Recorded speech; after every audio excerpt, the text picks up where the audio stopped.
오늘 하나님께서 우리들에게 주시는 생명의 말씀 예레미야가 3장 19절에서 39절과 48절에서 51절의 말씀입니다.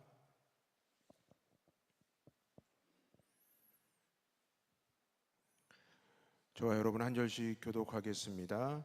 내 고초와 재난 곧 쑥과 담즙을 기억하소서.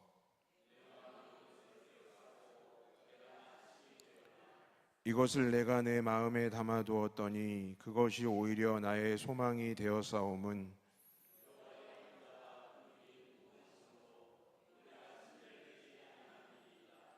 이것들이 아침마다 새로우니 주의 성실하심이 크시도소이다.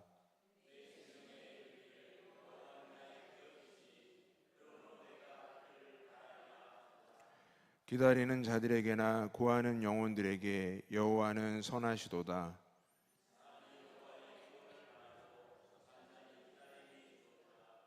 사람은 젊었을 때에 멍에를 매는 것이 좋으니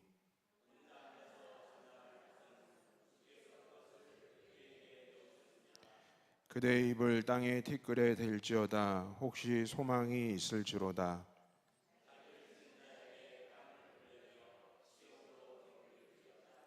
이는 주께서 영원하도록 버리지 아니하실 것이며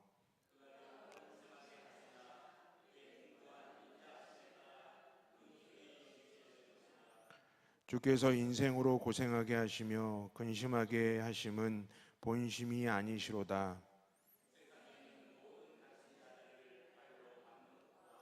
지존자의 얼굴 앞에서 사람의 재판을 굽게 하는 것과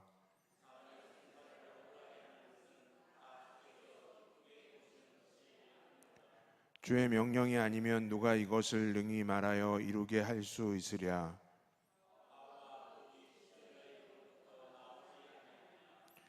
살아있는 사람은 자기 죄들 때문에 벌을 받나니 어찌 원망하랴.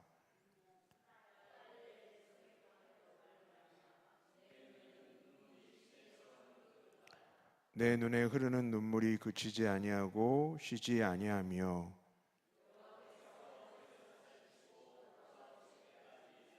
함께 읽습니다.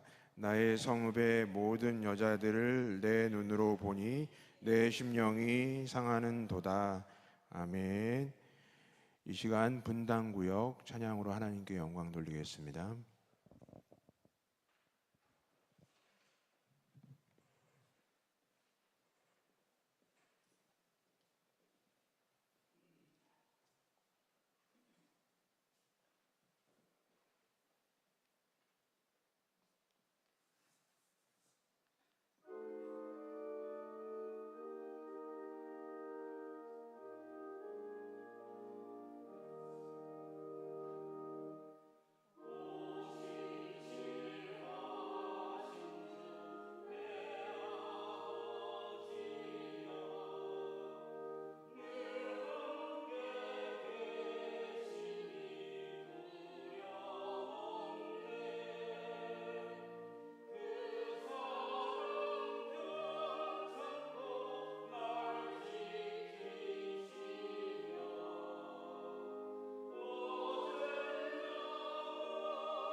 네, 찬양에 감사드립니다. 그 찬양의 고백처럼 어제나 오늘이나 한결같은 주의 신실하신 사랑 가운데 5월을 잘 마무리하시는 저와 여러분이 되시기를 간절히 기도합니다.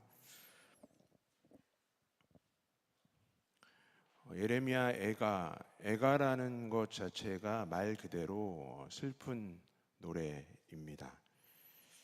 배경은 잘 아시는 대로 주님 오시기 전 586년 유다 왕국의 패망과 또 바벨론 유배와 연결이 되어 있습니다. 패망이라는 단어와 유배라는 단어, 이 두 단어만 상정하여도 그 무엇을 상상하든 그 이상의 상황이 지금 펼쳐지고 있는데, 우리는 또 다른 중요한 사건을 잘 알고 있습니다. 그것은 바로 성전이 불태워진 것입니다. 그들의 신앙적인 요체인 하나님의 성전이 참혹하게 파괴되는 것을 목도한 그러한 상황입니다.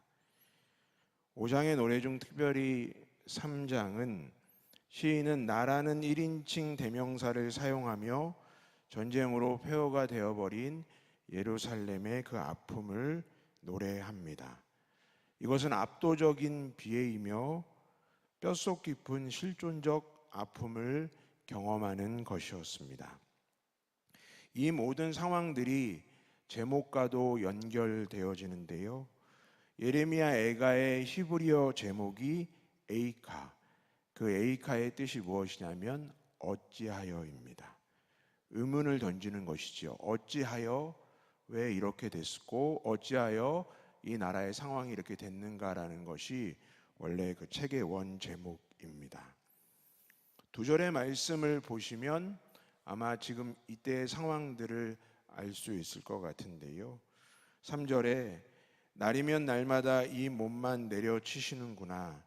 45절에 우리를 문나라 가운데에서 쓰레기와 폐물로 만드셨음이로다 라고 나와 있습니다. 그러니까 내 삶이 어떠한지를 3절의 말씀을 통하여서 알 수 있고요. 현재 이 이스라엘 나라가 어떠한 상황인지, 문나라 가운데서 쓰레기와 폐물로 지금 만들어지는 상황이다, 이렇게 두 절로 이때의 상황을 또 실상을 깨닫게 됩니다. 마치 예루살렘이 화를 내는 난폭한 주인에게 쫓기고 매맞는 상황인 것처럼 보입니다. 모든 것이 사라졌습니다. 소망도 없습니다. 그런데 이러한 변화 속에 소망이 없는 것에 연결되는 것이 하나가 있는데요. 바로 나쁜 기억입니다. 모든 소망은 사라졌고 나쁜 기억밖에 없다는 것이 시인의 탄식입니다. 물론 오늘 저희가 읽진 않았지만 18절에서 나의 힘과 여호와께 대한 내 소망이 끊어졌다라는 전제의 말씀이 먼저 있죠. 그러면서 소망 없음을 한탄하고 있습니다. 19절과 20절 말씀인데요. 내 고초와 재난 곧 쑥과 담즙을 기억하소서. 내 마음이 그것을 기억하고 내가 낙심이 되오나. 물론 이러한 상황이 지금 벌어진 것은 오늘 39절 그 마지막 본문 속에 나와 있던 말씀처럼 살아있는 사람은 자기 죄들 때문에 벌을 받나니 어찌 원망하랴. 그러니까 이스라엘 민족들이 어떠한 삶을, 하나님을 반역하는 삶을 살았기 때문에 이러한 결과가 초래될 수 있을 것이다. 누굴 원망하느냐, 이러한 고백이 담겨져 있을 수도 있지만, 물론 그들의 죄에 기인하긴 하지만 지금 이들에게 놓여진 삶의 자리는 고통스럽고 참혹하며 흘러가 버린 순간이 아니라 지금 내 앞에 생생한 현실로 맞닥뜨리고 있는 지금 그 상황 가운데 놓여져 있다는 것입니다.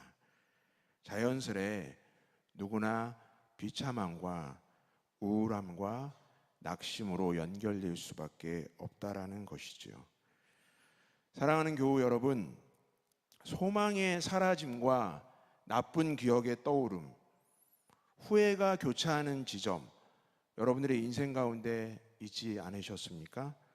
내가 점차 소망이 사라지고 계속 후회가 밀려오고 또 나쁜 기억들이 자연스럽게 떠오르는 적이 있지 않으셨냐는 말씀입니다. 물론 제가 지금 말하는 예는 어떤 신앙적인 상황에 국한돼서 표현하는 것은 아닙니다. 고등학교의 절친들을 1년에 한두 번씩은 꼭 만나는데요. 뭐 두세 시간 동안 이야기를 해도 별로 영향가는 없습니다. 그런데 마지막에 항상 결론 짓는 내용이 있죠. 본인들의 신세를 한탄하면서 고등학교 때 좀 공부 좀 열심히 할 걸. 그거를 지금은 30년째 그렇게 계속 얘기하고 있습니다. 고등학교 때 공부 좀 열심히 했으면 좋았을 텐데. 30살 때 어떤 선택들을 잘했을 것이라는 이야기도 하고요. 또 우리 초동의 교우 여러분들을 통해서 듣게 되는 이야기인데요. 이런 말씀 많이 하십니다. 좀 더 눈이 침침하지 않았을 때 성경 말씀을 많이 볼 걸. 요새는 한 절, 두 절 보는 것이 너무나도 힘들다는 말씀을 통해서 예전에 젊은 시절에 좀 더 눈이 더 밝았을 때 많이 봤으면 좋았겠다는 말씀을 들었습니다. 아무튼 이런 소망의 어떤 사라짐과 이러한 상황이 되면 나쁜 기억들이 떠오르고 후회가 교차한다라는 것이죠. 그런데 21절에 놀라운 반전이 있습니다. 공동 번역으로 읽겠는데요. 이렇게 표현되어 있습니다. 이것을 마음에 새기며 두고두고 기다리겠습니다라고 나와 있습니다. 사라진 소망에 현재 고통하는 신음을 뛰어넘는 소망의 고백입니다. 내가 후회가 되고 자꾸만 나쁜 기억들이 떠오르는데 이제는 좀 다른 반전이지요. 의지를 드리는 겁니다. 마음을 고쳐먹는 것입니다. 내가 이런 상황이지만 그렇지만 나는 지금 이 시간 의지를 들여서 내 마음에 이것을 새기고 싶다. 이것을 마음, 즉 심장에 새긴다라는 것인데요. 이것이 무엇인지 22절과 23절에서 설명하고 있는데 이 부분에 관한 말씀을 여러 번역들을 제가 다 읽어보았는데요. 저는 공동 번역에서 나오는 이 번역이 가장 강렬하게 다가왔습니다. 먼저 22절입니다. 주 하나님의 사랑 다함 없고 그 자비 가실 줄 몰라라. 히브리어 원문 직역 성경에는 이렇게 말하고 있습니다. 우리가 망하지 않는 것은 주의 자비 때문이다. 그의 긍휼 때문에 우리가 끝장나지 않는다. 좀 더 격한 표현으로 원문에 맞게 직역해서 성경에 표현을 했습니다. 23절 함께 우리 읽도록 하겠습니다. 시작. 그 사랑 그 자비 아침마다 새롭고 그 신실하심 그지없어라. 아멘. 사랑과 자비가 아침마다 새롭고 진실하심이 풍성하다라는 말씀입니다. 여러분 잘 아시는 대로 자비가 무엇입니까? 간단하게 헤세드, 변함없는 사랑을 말하는 것이죠. 신실하심, 진실하심은 무엇입니까? 에무나라는 단어를 통하여서 참됨, 거짓이 없다라는 부분, 또 아멘과도 연결되는 단어 중에 하나이죠. 참되고 거짓이 없는 그 하나님을 노래하고 있는 것입니다. 주님께서 우리의 모든 연약함을 이해하시고 우리를 향해 끝없는 사랑과 긍휼을 베푸신다는 의미입니다. 그래서 이 예레미야의 기자는 이것을 마음에 새기며 내가 이 사실을 마음에 새기며 두고두고 기다리겠다는 것으로 삶의 지금 모습이 변화되는 그런 상황이라는 것이지요. 24절 고백과도 연결됩니다. 내 심령에 이르기를 여호와는 나의 기업이시니 그러므로 내가 그를 바라리라. 이러한 고백 이후에 24절과 연결되어서 내 심령에 이르기를 여호와는 나의 기업이시니 그러므로 내가 그를 바라리라라고 나와 있습니다. 여러분 이 화면을 보시면서요, 제가 세 번역으로 이 부분을 읽는 것을 한번 들어보시기 바랍니다. 나는 늘 말하였다. 주님은 내가 가진 모든 것, 주님은 나의 희망. 이 고백이 여러분들의 진실된 외침이 되시기를 간절히 소망합니다. 주님은 내가 가진 모든 것이고 주님은 나의 희망이다 라는 것으로 표현을 했다라는 것이죠.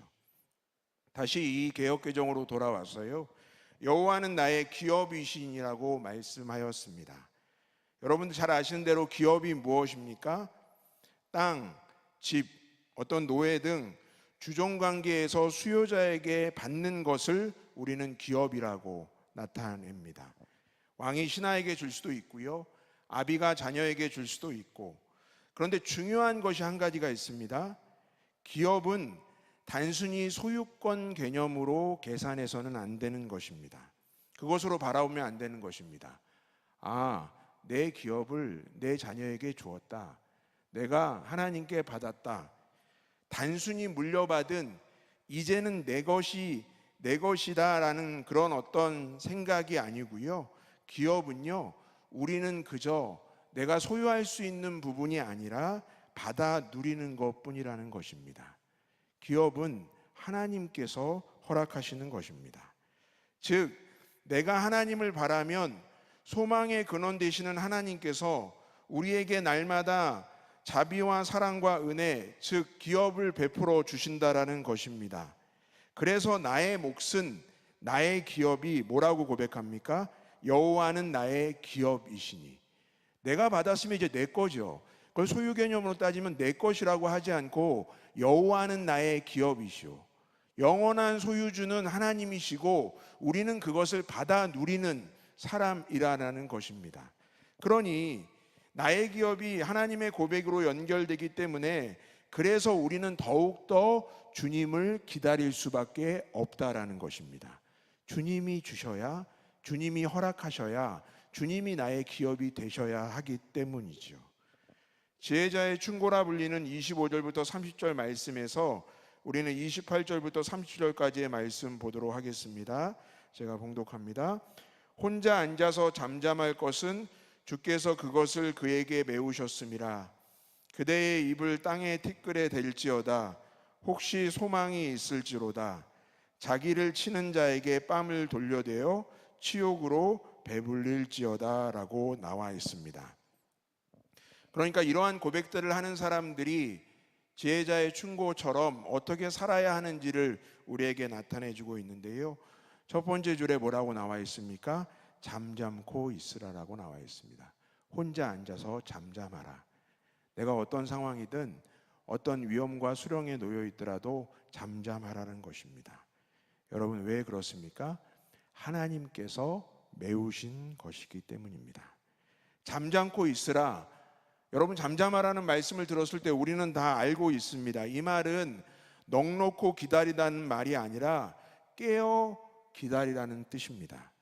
주님이 오심을 믿고 그분을 알아보고 맞이할 수 있도록 한다는 말입니다. 그러니까 혼자 앉아서 잠잠할 것은, 이 말의 의미는 바로 우리가 깨어서 계속해서 기다려야 한다라는 것이지요. 그 말씀 다시 한번 올려주시고요. 두 번째, 이렇게 나와 있습니다.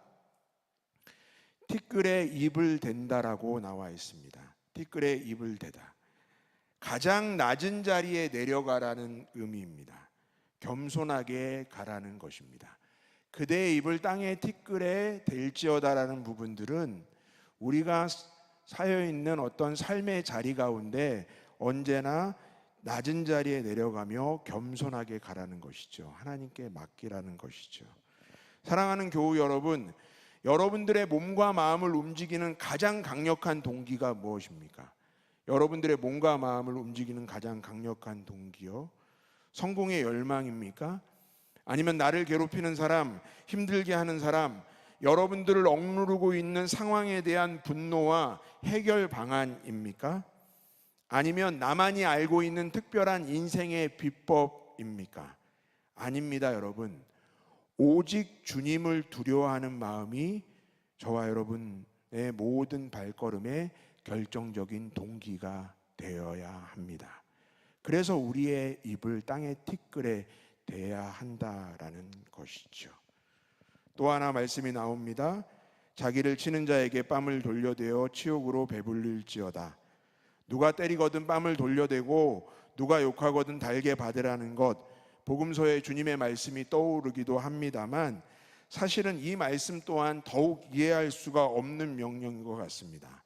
잠잠코 있으라, 입에 티끌을 대라, 누가 때리거든 뺨을 돌려대라. 우리가 상당히 이해할 수 없는 부분들의 내용인데요. 그런데 우리는 그 다음 말씀에서 하나님의 명령 가운데 우리의 성정을 지키며 우리에게 닥쳐진 재난을 감내해야 될 이유를 설명하고 있습니다. 왜 우리가 이렇게 살아야 하는지 분명히 말씀하고 있는데요. 31절과 33절 공동번역의 말씀으로 우리 화면 보시면서 함께 읽겠습니다. 시작. 주께서는 마냥 내버려 두시지는 않으신다. 주께서는 사랑이 그지없으시어 심하게 벌하시다가도 불쌍히 여기신다. 사람이 미워서 괴롭히거나 벌하지는 않으신다. 아멘. 이 내용을 읽으면 앞의 내용들 우리가 그렇게 우리가 이해가 안 되고 어려운 부분이지만 그것을 지켜내야 될 어떤 분명한 목적이 생긴다라는 것이지요. 여러분, 하나님의 징계는 한시적입니다. 하나님의 징계는 영원하지 않습니다. 그것이 하나님의 본심도 아닙니다. 내가 지금 어려운 가운데 있는 것이 하나님의 본심, 하나님은 나를 그렇게 대하시구나 생각하면 안 된다라는 것이죠. 고통과 자비와 긍휼, 여러분 한번 생각해 보시기 바랍니다.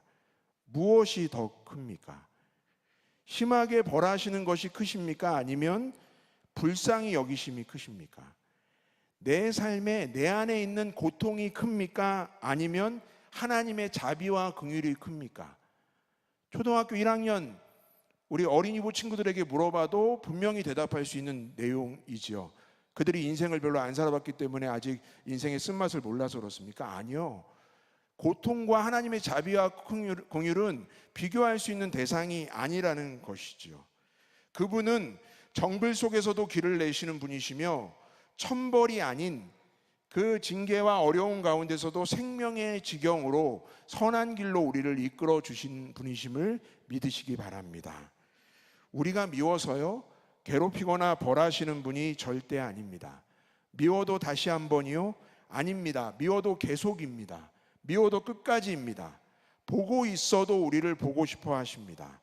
너 하나님의 사람이라고 정말 부끄러울 정도인데도 너 하나님의 사람이다라고 우리에게 외쳐주시며 우리가 진정으로 하나님의 사람이 될 수 있도록 돌아오기만을 애타게 기다리시는 분이 우리 주님이시라는 것입니다. 그러니 이 예레미야 기자는 분명히 깨달아 알 수 있는 것이죠. 주님께서 마냥 내버려 두시지 않기 때문에 내가 지금 벌 받는 상황에 있다 할지라도 나를 불쌍히 여기시기 때문에 내가 미워서 이러한 지금 상황이 벌어진 건 아니기 때문에 하나님께서 분명히 하나님을 바라보면 회복의 역사가 나타날 것이다. 그것을 우리에게 알려주고 있다라는 것이죠. 시편 27편 5절의 말씀인데요. 여호와께서 환난 날에 나를 그의 초막 속에 비밀히 지키시고 그의 장막 은밀한 곳에 나를 숨기시며 높은 바위에 두시리로다. 연결된 말씀으로 한번 읽어보았습니다. 12세기 신비주의자 비렐름 폰 티레이는 하나님의 형상으로 지음받은 우리의 존재에 대해서 아주 짧지만 간단하게 이렇게 이야기합니다. 그러니까 우리들은 하나님의 형상이기 때문에 하나님을 인식하라. 그리한다면 하나님도 너희들을 인식할 것이다. 너희들은 나의 형상이다. 그러므로 너희들은 내가 너희들 곁에 언제나 있음을 알아야 한다. 이 짧은 구절로 정리를 해 주었습니다. 또 다른 본문 구절 48절부터 49절의 말씀으로 가겠습니다. 48절인데요. 딸 내 백성의 파멸로 말미암아 내 눈에는 눈물이 시내처럼 흐르도다. 49절에는 내 눈에 흐르는 눈물이 그치지 아니하고 쉬지 아니하며라고 나와 있습니다. 눈물이 그치지 않고요. 지금 비 오듯 합니다. 걷잡을 길 없이 쏟아집니다. 그칠 줄을 모릅니다. 그런데 눈물을 그칠 때가 있음을 50절에서 말하고 있는데요. 우리 함께 읽도록 하겠습니다. 시작. 여호와께서 하늘에서 살피시고 돌아보실 때까지니라. 아멘. 눈물이 아래로 흐르는 이미지, 그리고 하나님이 하늘에서 예루살렘을 살피시는 이미지가 어떤 평행되는 것처럼 우리에게 느껴지는데요, 예레미야 선지자가 눈물을 그칠 때는 어떠한 특정한 상황만을 지금 묘사한 것이 아닙니다. 이렇게 눈물을 흘리다가 눈물이 뚝 그쳐지는 상황이 온다라고 이야기한 것이 아니고요, 우리가 쉽게 생각하여서 내 삶의 어려운 문제들이 회복되어지고 다시 내 안에 소망이 없던 나에게 소망이 생기면 눈물이 끝난다는 단순한 명제를 선포한 것이 아닙니다. 51절을 보시기 바랍니다. 다시 눈물이 납니다.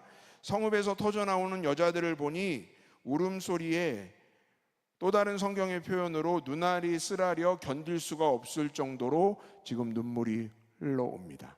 그러니까 딱 어느 정한 때에 끝난다, 무너진다라는 부분들이 아니지요. 그렇다면 하늘에서 살피시고 돌아보실 때까지 눈물이 흐른다는 의미는 무엇이겠습니까? 내 상황이, 우리가 또 어떤 나라의 상황들이 지금 유다 백성들의 이 나라가 침몰하고 있기 때문에 사방에서 우겨쌈을 당하고 있기에 흘리는 어떤 1차원적인 눈물이 아닙니다. 물론 그 눈물도 포함될 수 있겠죠. 하나님께서 나를 굽어 살피시니 소망이 다시 불리듯 일어납니다. 이 눈물은 성령의 조명 가운데 구원의 간절한 소망 가운데 흘리는 눈물입니다.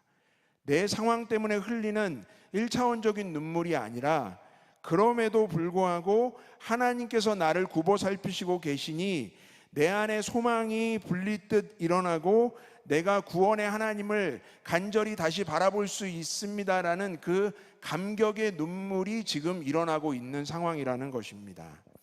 사랑하는 교우 여러분, 하나님은 구원자이시다, 하나님께서 참 소망이시다, 여러분 믿으십니까? 그런데 하나님은 구원자이시다, 하나님께서 참 소망이시다 하면 이 당당한 고백 가운데 우리는 눈물이 나올 수밖에 없죠. 하나님은 구원자이시다. 목사님 저는 원래 눈물이 없습니다. 지금 눈물이 나왔냐, 몇 방울 나왔냐가 얘기하는 것이 아니라 눈물이 날 정도의 어떤 감격이 있느냐는 것이죠.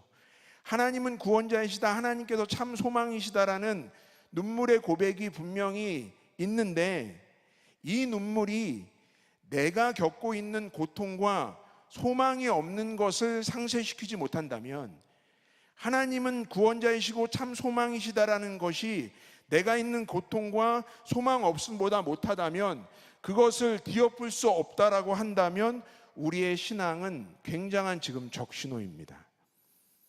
정말 돌이켜야 하고 다시 하나님께 돌아와야 합니다. 하나님은 구원자이시고 하나님이 나의 참 소망이다라는 고백이 내 삶을 지배할 수 있어야 한다라는 것이죠. 그것을 지금 예레미야 애가를 통해서 말씀해 주시는 것입니다. 여러분, 신앙이 무엇입니까?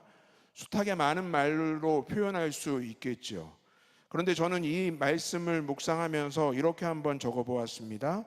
신앙이란 오직 주만이 나의 구원자이시며 소망임을 바라보며 시내처럼 흐르는 눈물 가운데서도 하나님께서 주시는 특별한 선물인 기쁨과 희망으로 변형되는 그것을 저는 신앙으로 보았습니다. 아까 이선옥 권사님 그런 기도를 마지막 부분에 하셨는데요, 우리가 오늘 이 자리에 어떤 상황 가운데 각 사람의 상황과 처지는 다르지만 결국에 이 예배를 통하여서 힘을 얻고 기쁨을 얻고 다시 소망을 얻고 나갈 수 있는 예배가 되었으면 좋겠습니다라는 그 기도처럼 우리의 그 상황이 이루어져야 한다라는 것이죠. 내가 본 뒤 있어야 할 곳, 아니 사람이 본 뒤 있어야 할 곳, 그곳이 어디입니까? 바로 하나님 안입니다. 하나님 품입니다. 그곳이 바로 우리가 있어야 할 곳이며 돌아가야 할 곳입니다.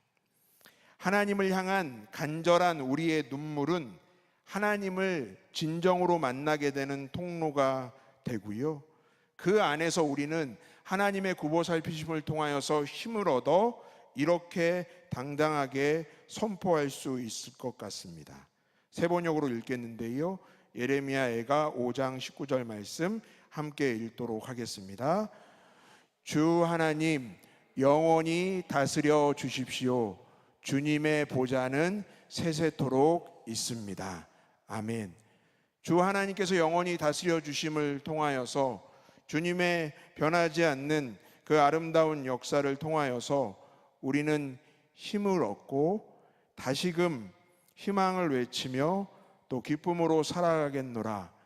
우리의 하나님께서 오늘도 구원자 되시고 소망이 되신다라는 믿음의 고백으로 하루하루 각자의 힘든 여러 가지 문제들 또 상황들이 있지만 그 모든 것을 아시는 하나님께서 또 여러분들을 끝까지 사랑하시는 하나님을 의지하여 이 시간들을 또 하나님을 찬양하는 귀한 역사로 흘려보내시는 저와 여러분이 되시기를 간절히 기도합니다. 아멘.